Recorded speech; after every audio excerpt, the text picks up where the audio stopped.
Ready? You ready, Olga? I'm ready. Okay, good.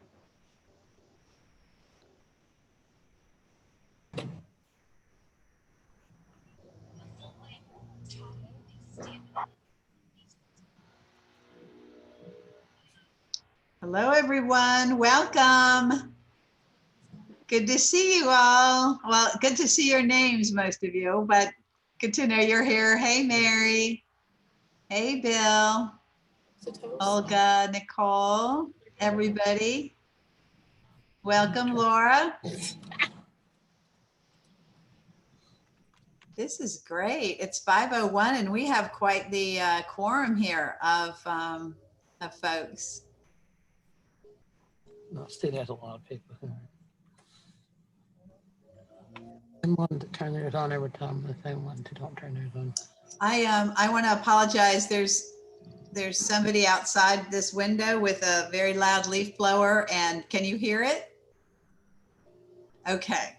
All right, good. So we can proceed.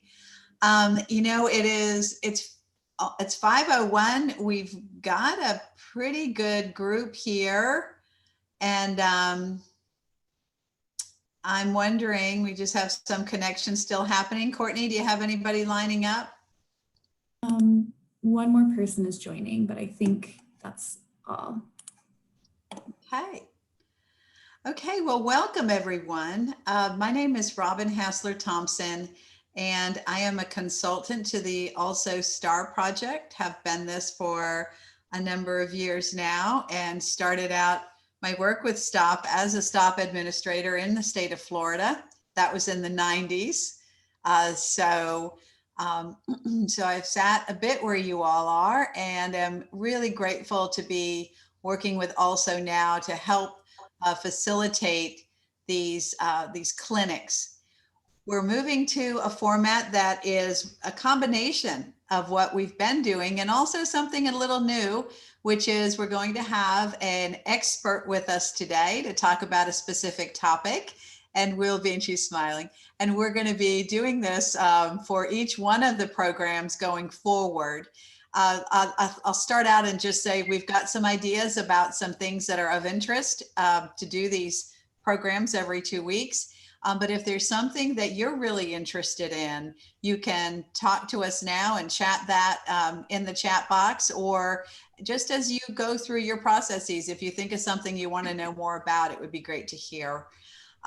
One of the things that I remember as a STOP administrator is how important it is to be grounded on the substance of the work that we're doing. I know that it's very easy to get captured and have the sort of the administrative aspect of the work dominate what we're doing.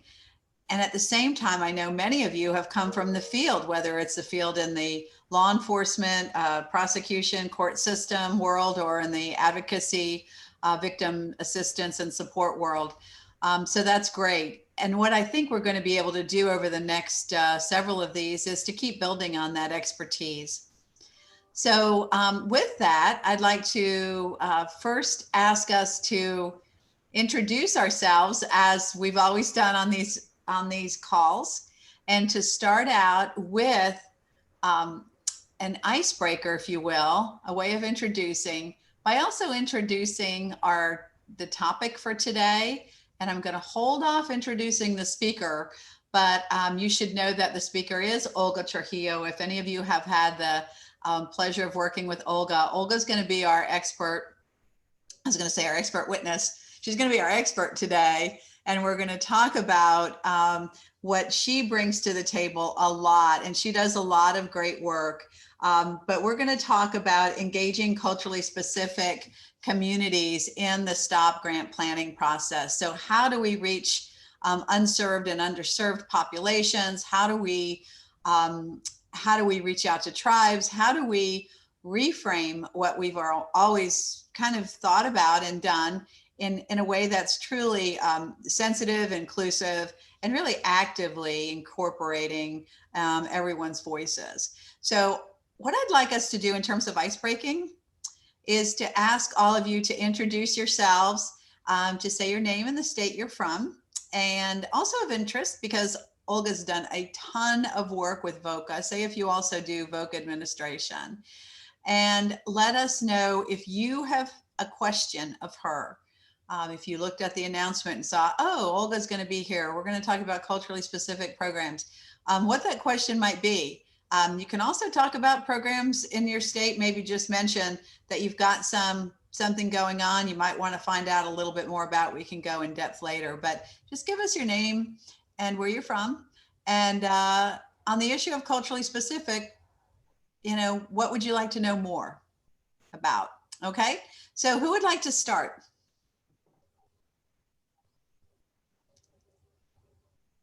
Okay, Laura, you're smiling, so I'm going to have to ask you to start. So bingo.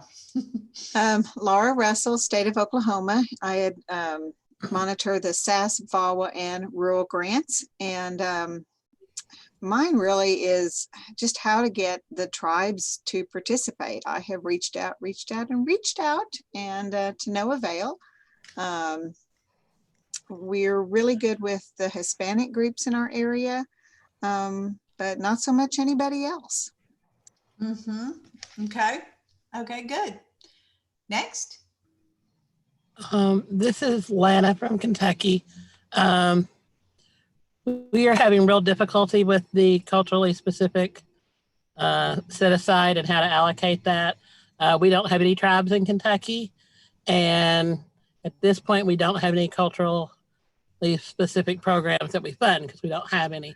So we're really working hard trying to find somebody to fund. So if anybody has any idea, we're looking for them. Okay, great. So identifying organizations, great. I know everybody goes through this. All right, who else? Hi, this is Karen from North Carolina. Sorry, my husband has decided to do all of the yard work right in front of this window. So I'm really sorry about that right now, if you hear it in the background. We are struggling to meet our culturally specific set-asides. Right now, we currently only really have like an Asian Pacific Island organization that applies for the STOP funding. We have other organizations that may apply for VOCA, but that's a 2-year funding, and right now STOP is only 1 year. And we're struggling with connecting with the tribes as well. So yeah, we could use any insights or help anybody can suggest. Okay, wonderful. Great. Thank you, Karen. Anyone else? Hi, this is Joy from Mississippi. We do not meet our 10% allocation for the culturally specific organizations. We do have a great relationship, I can say, with the Choctaw Indians, the Mississippi Band of Choctaw Indians. So we work well with them. They receive, I think, about 5 different types of grants from our office.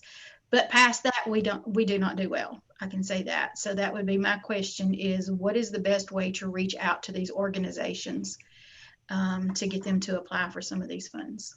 Okay, great. Thank you. Thanks, Joy. Next. Hi, I'll say hi to everybody. I'm Deb DeBear with NNEDV, and I do work and TA with the coalitions. Happy to be a guest on your call. Okay, wonderful to have you back, Deb. Good to see you. All right. Anyone else? This is Cora from South Dakota. Our office does receive STOP, SASP, VOCA, FIPSA, Accident Visitation. We have a state DASA funds. We thankfully don't have trouble meeting the set aside. We currently, or in our last fiscal year, awarded 29% of our STOP funding to culturally specific groups. We have 9 tribes in the state of South Dakota, and the programs that we fund serve about, we provide funding to 5 of those programs, but they serve, some of them serve multiple tribes. So that's the good news. More so what we're having struggles with is board management and board overreach.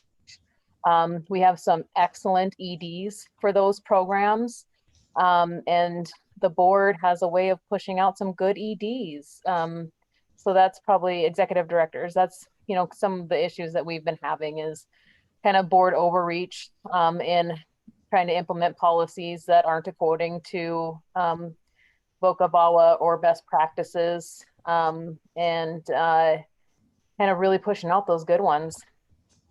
And Cora, is this board overreach specifically with the culturally specific organizations, or in general with people, others that you're funding? We do see it with some of our other programs. We have about 60 sub-grantees. So I think, I'm sure many of you can probably attest to some of the struggles with boards. Some of them are underinvested in their programs. And when the programs really need help or some guidance from their board, they can't get it. But then we do have some programs that do have that overreach, and it's not just tribally specific. But yeah, and in specific, our tribal programs are turning over good EDs. With our non-tribal specific programs, more of the issues there with board overreach is many of those on boards are community members, and they serve on other programs, but they don't understand the confidentiality, additional confidentiality provisions of VOCA VAWA. And with COVID and some of the responses to that, they don't understand that we can't always have the same responses as shelter programs or programs for youth, and so on and so forth, because VOCA VAWA has more restrictions than some of those non-victim services type programs. And so they want to implement policies that don't, and so it takes a little bit more technical assistance with those boards to have them understand that victim services, nature grant funding have more confidentiality for the protection of victims of violence. Okay. Wow. Okay. So I want to just highlight a couple of things, and I know Courtney is taking notes, but for us as organizing future calls, you've raised a lot of really good issues about confidentiality, about board interaction. That really is both inclusive, but also outside this topic, that are excellent points. So thanks for raising those. That'll help us inform us going forward. Anyone else? Bill? I'm just going to call on people. Hey, you have anything? That's the best way to do it. I'm going to do it. Hi, I'm Bill from New York. We are blessed with a plethora of programs that are specific for culturally specific community-based organizations, not just in New York City either, all throughout the upstate region. And we had a lot of applicants. We've been doing a 5-year grant cycle. We just went fully competitive, and we are scoring our RFPs right now for the next 5 years, starting January 1. And we already did a brief canvas of the applicants, all the qualified applicants, and we've got, I think, a lot of winners in there that meet this set aside. So we're very lucky with that. I have to say that we did do a specific set aside for Native American communities. And unfortunately, one of the entities that we've been developing a relationship with, one of the nations and also one of the collectives, they missed out on the deadline because they thought it was 12 midnight and not 12 noon. So they missed. There's nothing that we can do. We don't control the gateway system. So that was tough. That is very tough. But other than that, like I said, we have really good relationships. We've been doing affirmative outreach for all the nations. We have a lot of, we have in our own voices right in our backyard here in Albany. So we've got, a good bunch of diversity. The Anti-Violence Project in New York City, they basically coordinate our statewide LGBTQ network for DV. And we rely on them for that, and we fund them for that. So we're good as far as that goes. I feel bad saying that in this crowd because it sounds like not everybody's that lucky, but we're doing okay.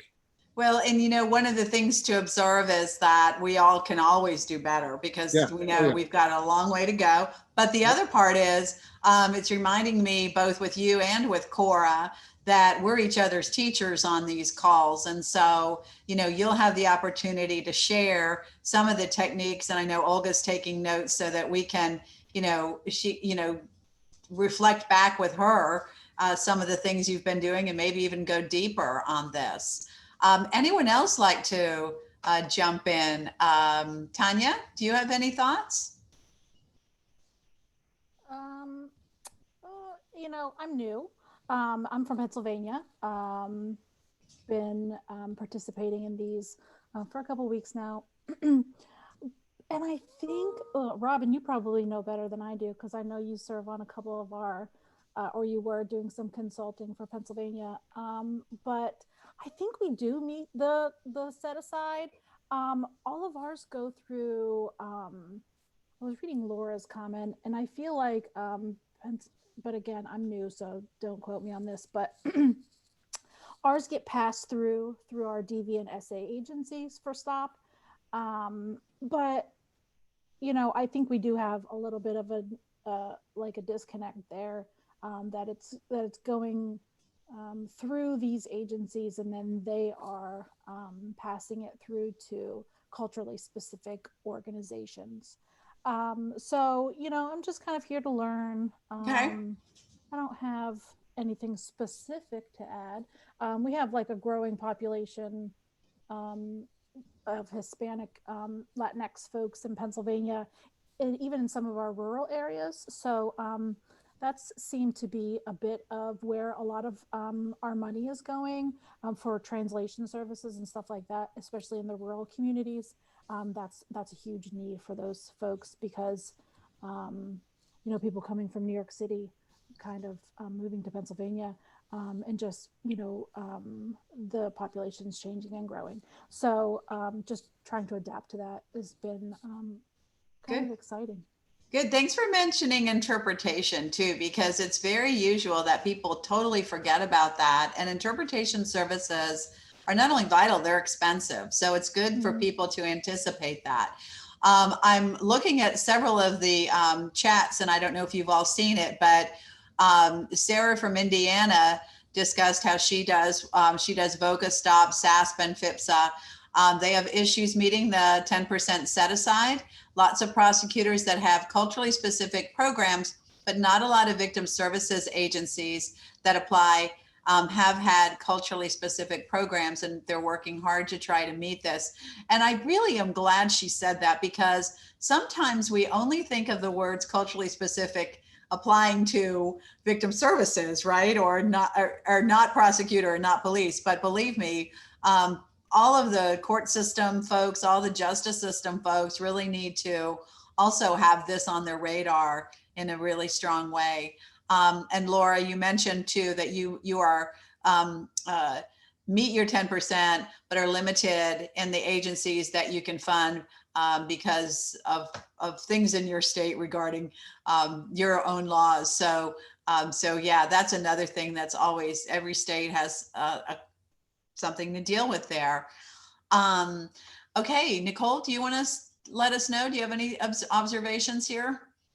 Hi, just like Deb, I'm a guest, so thank you for inviting me or having me.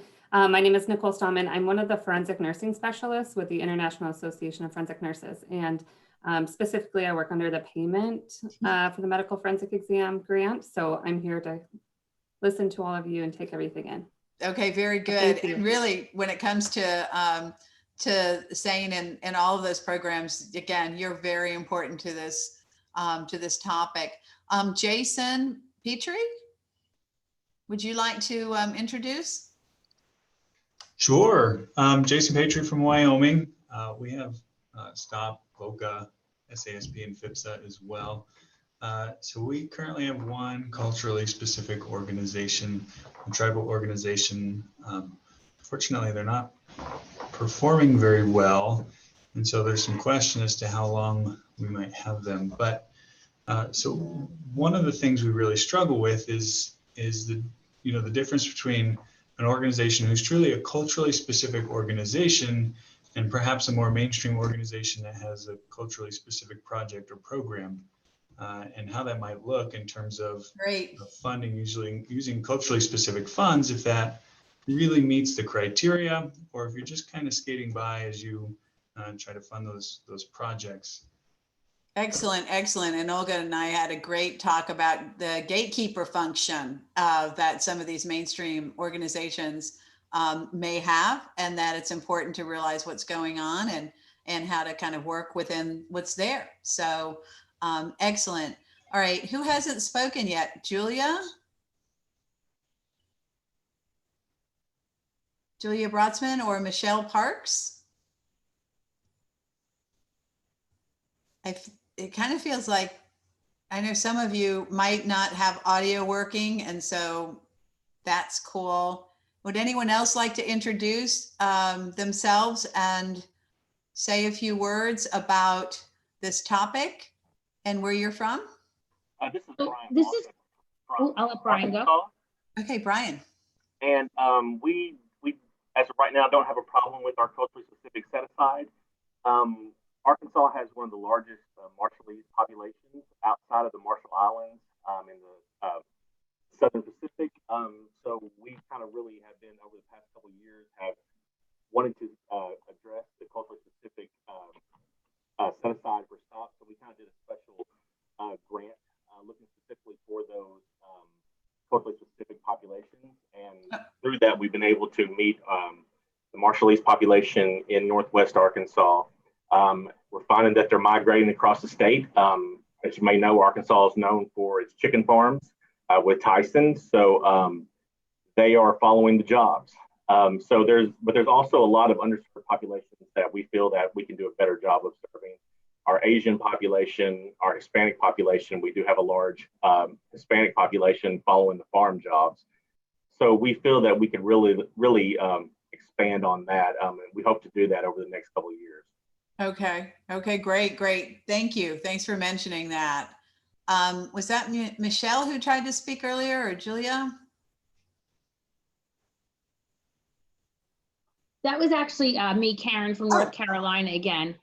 One of the things that I wanted to say is we have reached out to the Sexual Assault and Domestic Violence Coalitions, as well as the Office or Commission of Indian Affairs in our state, to try to get some insight, because we know they're working with some of the culturally specific populations and trying to find out like what's going on, how can we get them to apply, like what are their needs, what can we fund that they would that they feel would fill some gaps. And we weren't able to get into those details because what the feedback that we got was that some of the processes that the state puts in place in terms of the application process and the administering of the grants, that they feel that the organizations feel like they couldn't adhere to those standards, but yet they still they receive federal dollars. So it's almost like they're saying that we're making it harder to receive the money than the feds would. So what we're actually doing is we have a meeting that I'm in the process of setting up now with some more of the bigwigs at the state to include them in those conversations with our statewide partners to try to learn a little bit more from them of what they think their concerns are, of the roadblocks that we're throwing up for that's prohibiting some of the culturally specific organizations from applying for the fund. Okay, good. And I really like that you brought that up too. Also with Jason, when you brought up earlier, I think that someone was having trouble staying in compliance or having issues. Sometimes that happens with smaller nonprofits with less experience than some of the ones that have administrative offices that take care of grants and are just really keen on getting this this work done. So I think we do need to talk about perhaps special technical assistance or monitoring or others that we can do. So anybody else want to chime in before we have Olga start to become a more active participant? She doesn't have to keep writing, she can start talking. Anybody else have an observation or an introduction you'd like to do? Okay. All right. I think we got everybody. So I just want to tell you all a little bit about my friend Olga Trujillo. She's an attorney, a trainer. She's internationally renowned. as a speaker and an author, devoted her career to these issues of helping advocates, first responders, and others to have a better, and to help them have a better understanding, particularly of trauma on survivors of sexual assault, domestic violence, child abuse, human trafficking. And she's one of the only speakers really in our nation that speaks to the issue of dissociative identity disorder from a lived experience of her own diagnosis and healing. Olga weaves intertwines the roles of culture, and particularly Latino culture, into every one of her presentations, trainings, and technical assistance opportunities. And Olga, you've come here to Tallahassee. I remember when you were here, and we have been we were joking right before Olga and I were in Guam together 20 years ago doing a staff TA visit. She was with OVC. And anyway, it's great to see you, my friend. And we've asked Olga to come on board today, really to help field some of these issues and questions that you have, and also to offer, I would say, up-to-date and really insightful information on how we can look at what we've been doing and do a better job with regard to culturally specific programming. So, Olga, you want to say a few words, and yeah. And then we'll continue this very good discussion, by the way, everybody. Thank you. And Yeah, welcome. awesome. Thank you all. So I'm using my landline because I live in a rural community in Wisconsin where my internet is satellite internet, and we're having a storm. So my landline is the safest thing to be able to talk to you all. So, and I'm making a point of that because a lot of you have rural communities that are going to need funding of some sort. A lot of tribal communities are in rural areas. So as you were mentioning some of the issues and stuff that you had talked about, you wanted to know a little bit more about, I was making a list of some ideas. And what I thought I would do, if it's okay, is to just really quickly run through that list, and then we can back up and go into any of them. So the first thing two things I wanted to say. You're playing a long game. So if anybody's a runner, think of it as a marathon as opposed to a short race. And so you're not going to be able to accomplish, if you're not meeting your 10% right now, you're not going to be able to accomplish it right away. And really what you want to strive for is something long-term, an effort long-term that opens up the possibility of meeting and finding out more about the communities in your state. And there's a number of ways to do it. But so the first thing is that it's a long game. And the second thing is it can feel, when I tell you the different things that you want to take into account, it can feel overwhelming. And I don't mean it that way. So these 2 points kind of go together. The point is to start. Now, Bill from New York, I love that your name is Bill and then dash Nye, because then I think of Bill Nye, the science guy. And so anyway, sorry. So you're already in a really good place because there's so many culturally specific programs, and they've been around for a long time. They've got good infrastructure, all that stuff. So you're in a really good place. So there's probably a lot of these things that you've done in the past, but you might, and you probably already do this, but then for you, my challenge would be is to go beyond just the 10%. And so let me kind of run through the list, okay? So one is, for many culturally specific organizations, they don't have the capacity to apply for your grants. And the reason that they might have the capacity to apply for federal grants but not your grants is because the federal grants are usually more money over a longer period of time. And so and this is something I learned 20 years ago when I was at the Office for Victims of Crime. I was the director of special projects, and I was administering a nationwide discretionary grant program. And people were telling me this because we tried to give out less money to more people than more money to fewer people. And then people were telling us, we don't have the capacity to apply for such small grants. It's just not worth it to us. So that could be what's happening in your state. But one is that and I just left an organization that I co-founded with a couple other people, and we've all been in mainstream programs. I've been around for 30 years. The other people that I've been working with have been around for 25 years and 16 years. We've all worked on big, huge projects for mainstream organizations, and our biggest struggle was trying to build up the capacity of our organization, having the infrastructure we needed. We were culturally specific and applying for grants that made it was difficult for us to have funding for the kinds of things that you need to build infrastructure.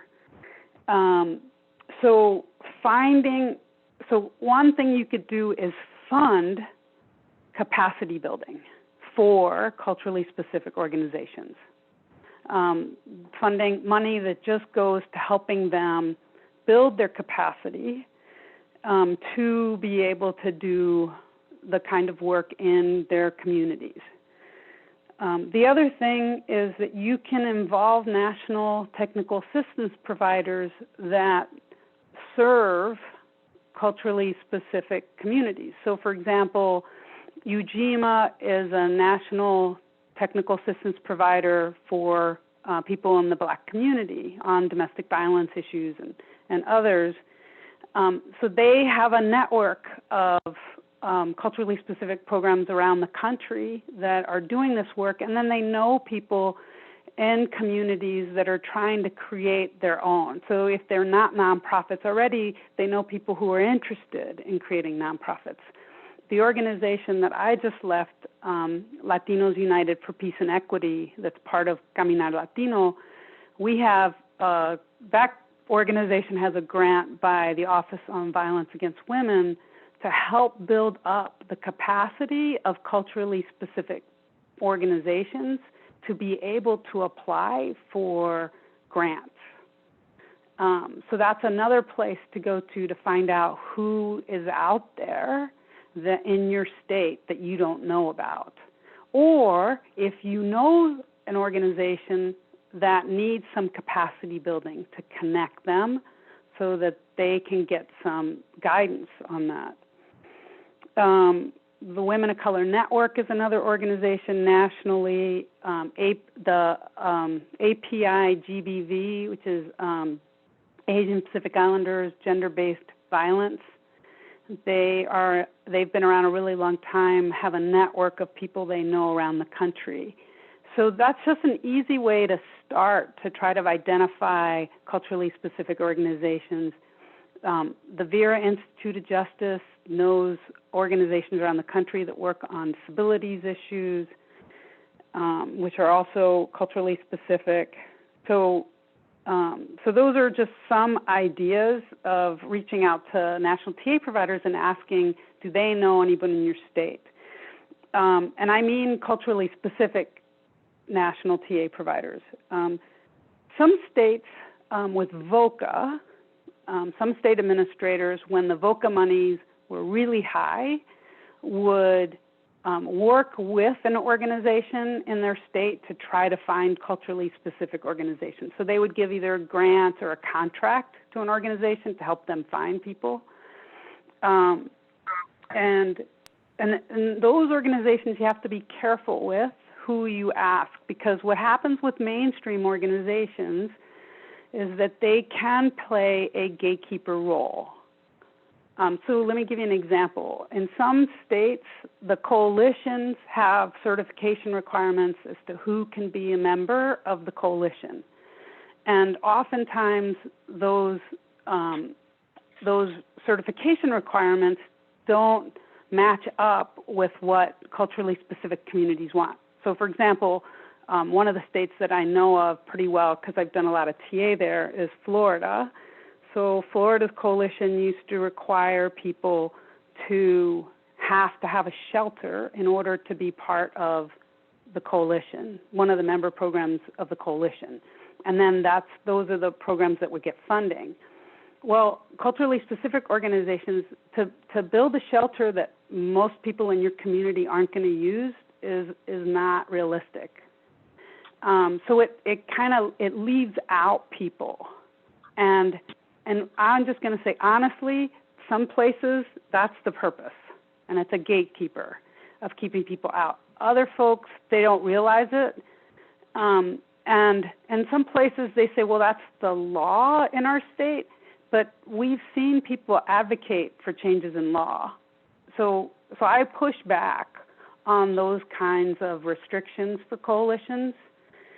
And then some coalitions don't do that at all, and they know who is in their community. They have tried to uplift them. I want to say the Iowa Coalition, both of them are actually very good. The Sexual Assault Coalition has been, in the past, the financial folks. They're I'm not remembering the right words here. They will support a culturally specific organization as their financial pass-through until they have the capacity to create that for themselves, and then they spin off. And they've done that quite a few times for culturally specific organizations. So it's just kind of trying to figure out where your coalitions fit in.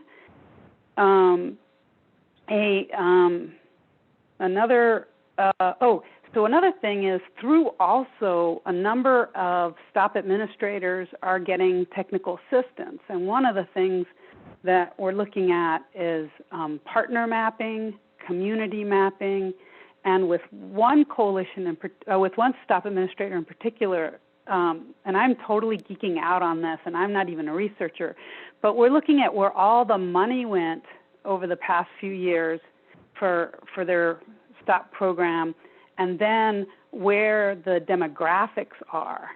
So these are the programs that were funded, and this is the amount of money, and this is what the programs are going to do, and then overlay on top of that the demographics of the state to figure out, so who are we funding, and then who are we not funding, and kind of looking at that.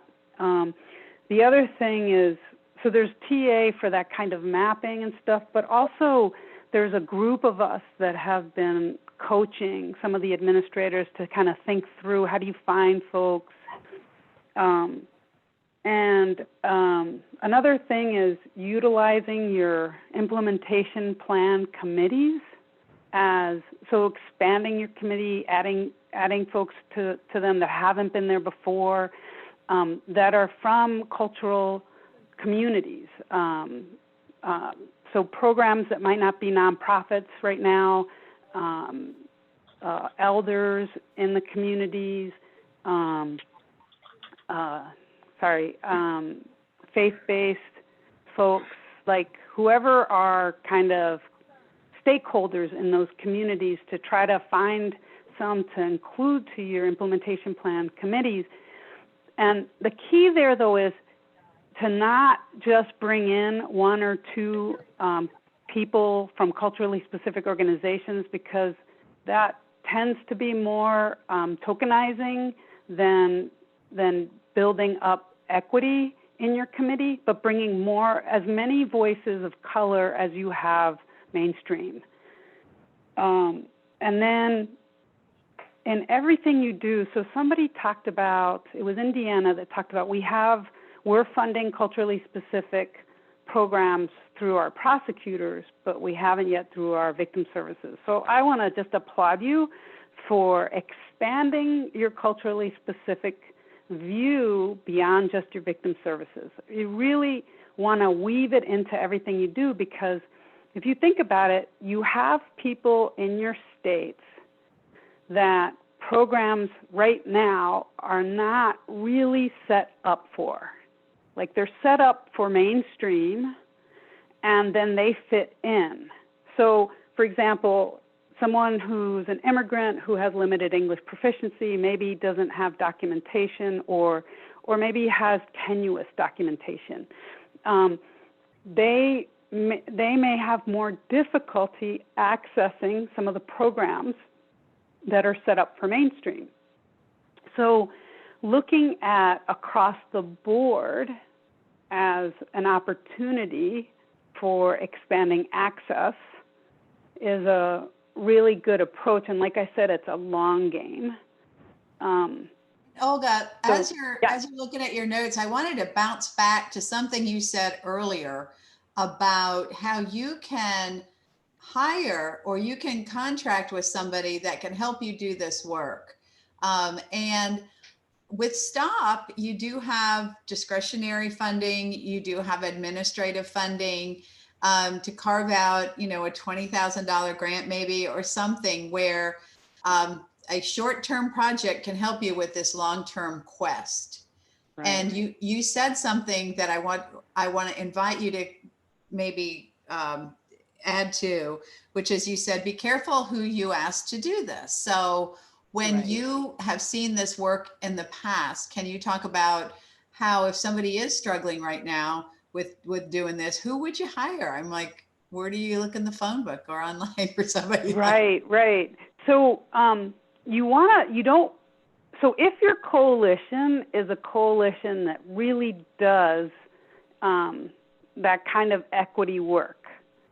So for example, the Washington State Coalition Against Domestic Violence is a really good equity, like they sit really well in equity work. That's a kind of coalition that you might want to ask them for help. They're not as much a gatekeeper coalition. The Iowa Coalition Against Sexual Assault is that way. So kind of looking at your coalitions and seeing, is that kind of what we're seeing here? If your coalitions tend to be very, very mainstream, don't go that route. And then reach out to those national, culturally specific organizations to help you find someone in your state, or to see if it's something that they would be interested in doing with you. Okay, because we have, when I worked at Casa de Esperanza, and then we split off and started Latinos United for Peace and Equity. We knew a lot of Latino programs and people who were trying to start their own organizations across the country. So that's a good place to start. What some people do is they go very, very mainstream, and they're going to have just as much trouble finding people as you will. In fact, probably more trouble finding them if you go way mainstream. So mainly it's looking in those culturally specific communities. And if you find organizations, even though they're not victim service organizations, but like a church organization that's really grounded in the grassroots, that seems to be connected across the state, that's a good place to try to find people. And some of the ways that they can find it is making a list of who around the country with contact information, holding community engagement sessions, inviting people, hosting you. And the key there is that you're going to community. Now, right now, that's a lot easier to do virtually than anything else, but not expecting people to come to you, because that doesn't work. So that's a lot of information, but I wanted to just kind of run through, there's a number of things you can do. But the main thing is to be open to who people are in your state, where they live, and start kind of exploring why aren't they applying for funds, and what could you do to make it easier for them? Great, thank you. And everyone, you can see in the chat that Mary is putting a lot of information in about these national TA providers that Olga was running through just a minute ago. So feel free to click on those so you'll have them saved when we finish today.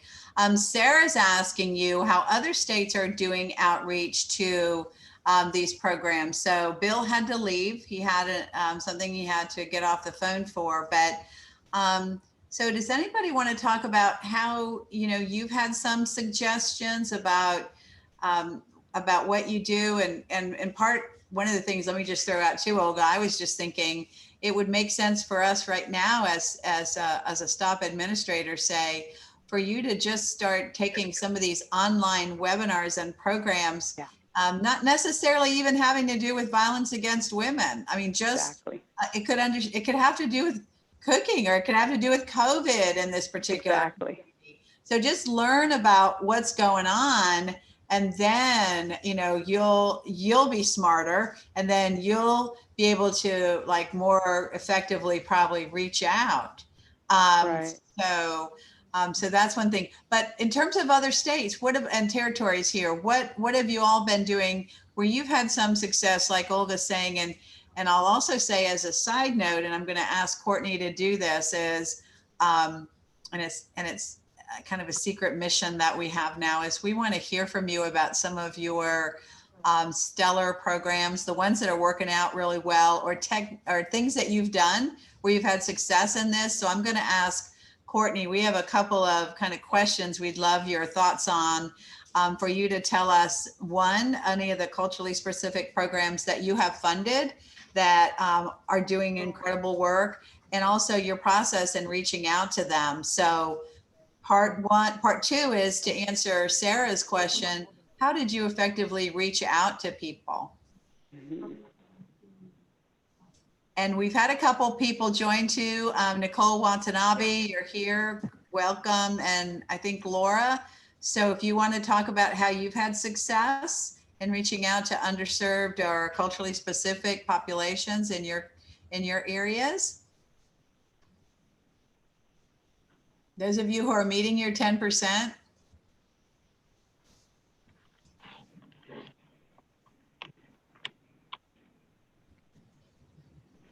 Can I tell you how I did it? Okay. Laura, would you like to say something? You just came on camera here. Okay. You have a great I guess I could talk. We typically do not have an issue meeting our cultural set aside, I guess, for our allocations with STOP.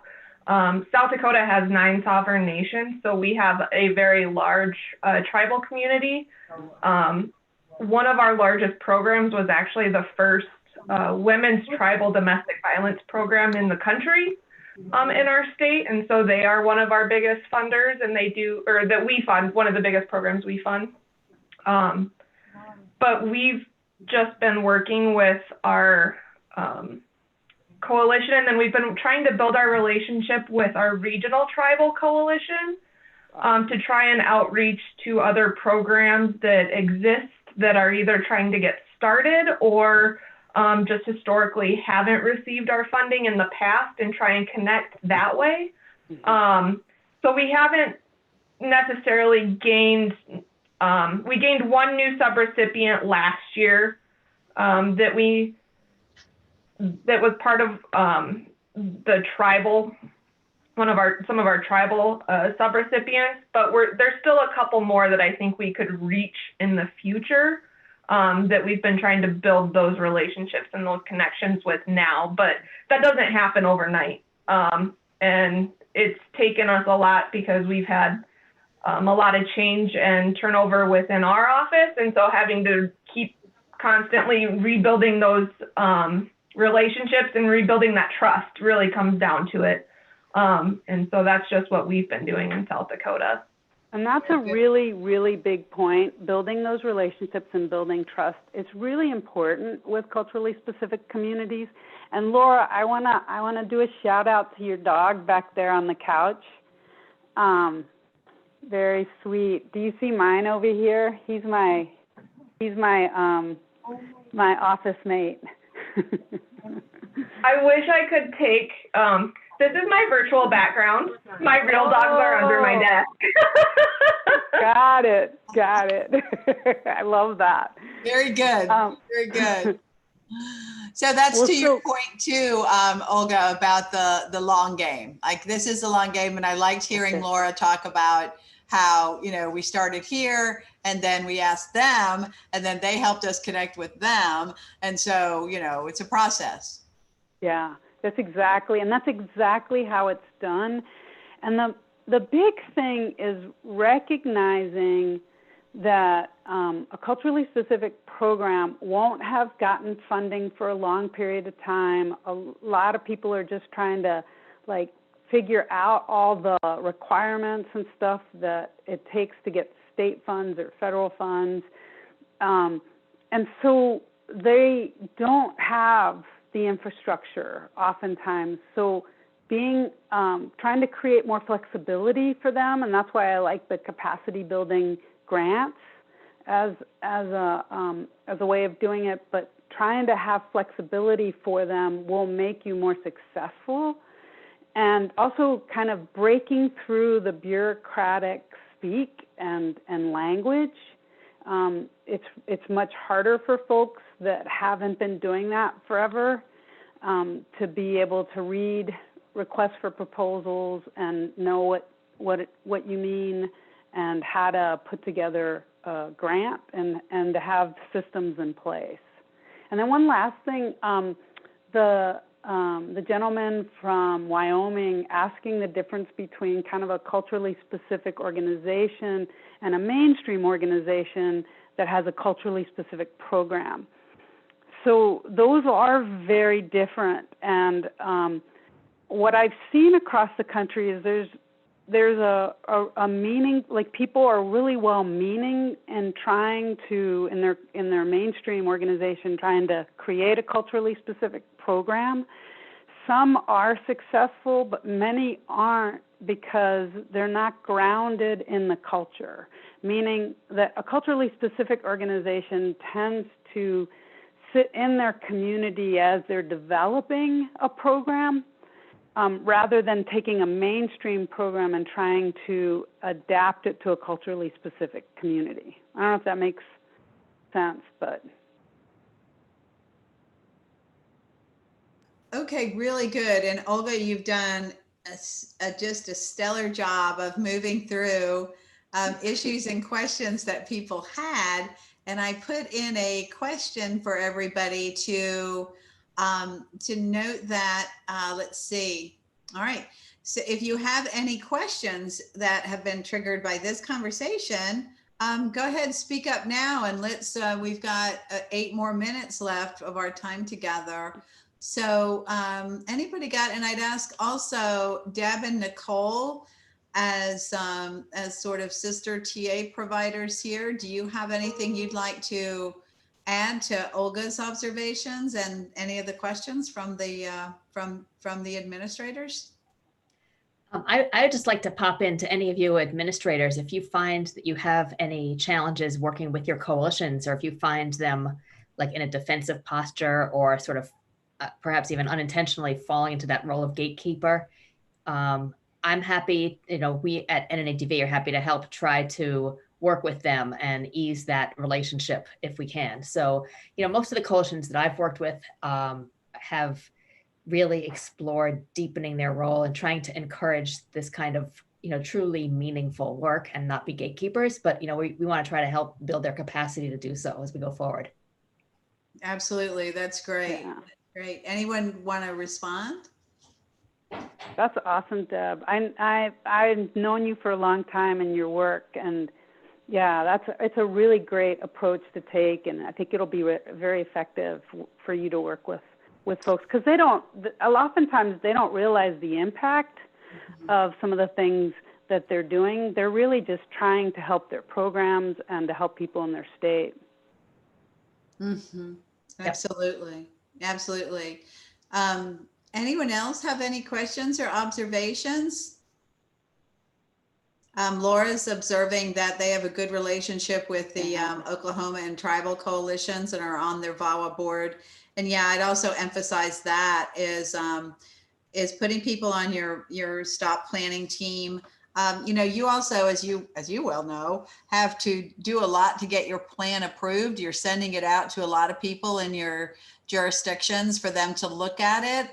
So when you're going through your planning process, don't forget, even if folks and groups are not on your stop planning team, you could always pick up the phone and say to somebody who's in your state, hey, you know, we're trying to do outreach. Would this kind of a program work for you? Would you be willing to look at our plan, look at what we're doing in this field of violence against women, and get some feedback as you go through your planning process, even if it's not a formal, you know, membership on the VAWA planning team per se. It also might be a way for people to inch into the program and to understand more what the stop plan is about. You know, Robin, I wonder, so one thing we just did we just did a workshop for stop administrators on domestic violence homicides and you know, for implementation planning and one of the things that we raised in that was the approaches that we have looked at across the country over the years are some of the studies are showing that they're not as effective in communities of color. So, like, just one idea for stop administrators is funding a community in your state, a culturally specific community in your state, to look at what would be a successful or a more successful response to domestic violence, risk, and potentially homicides.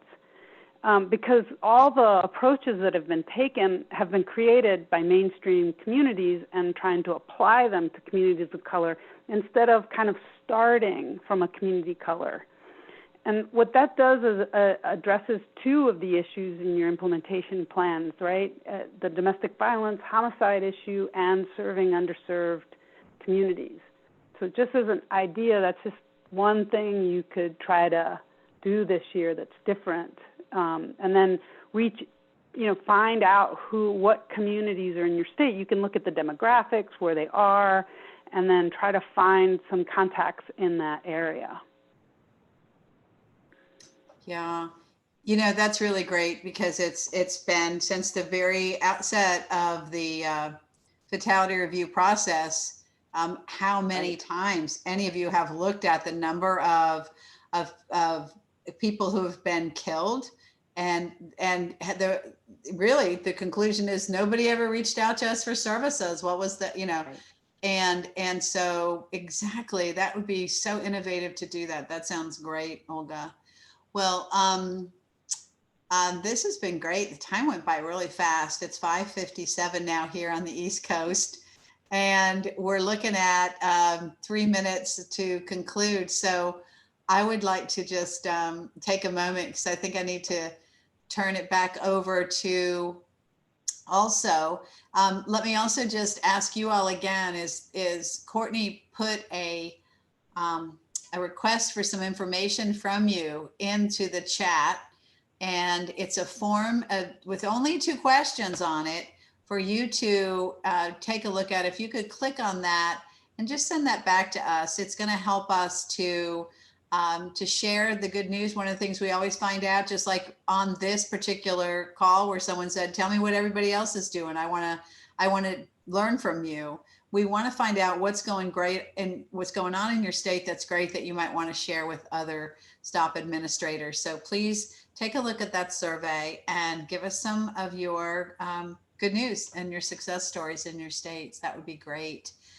And so let me turn it back over to Mary and to Courtney and to say thank you, Olga, so much.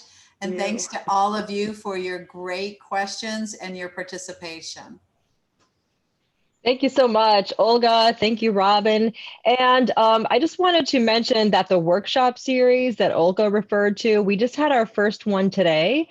And Olga, Dr. Quinette Walton, Dr. Boomy, Rhonda Martinson were all presenters. And you get to hear from Olga again on Wednesday if you'd like to sign up for that series. So if you somehow missed that invitation for that recurring series, let us know. We'd be happy to send you that invite again. It's 30 minutes for a session, so it's pretty short. It's a lot of information, but you can probably fit it in your lunchtime or your late lunch. It's 3 o'clock Eastern, 2 o'clock Central. It's this week, Monday, Wednesday, next week, Monday and Wednesday, skipping the Thanksgiving week, and then picking it up again for the last 2 sessions on the 30th of November and then December 2nd. So it's about DV homicide is the issue, but really the tools, the strategies, the approaches that Olga and the other presenters talk about are applicable to lots of other issues. So community engagement, qualitative data and research, and how to use those as tools to look at survivor experiences and create programs that are going to fit the folks in your state and help keep them safe.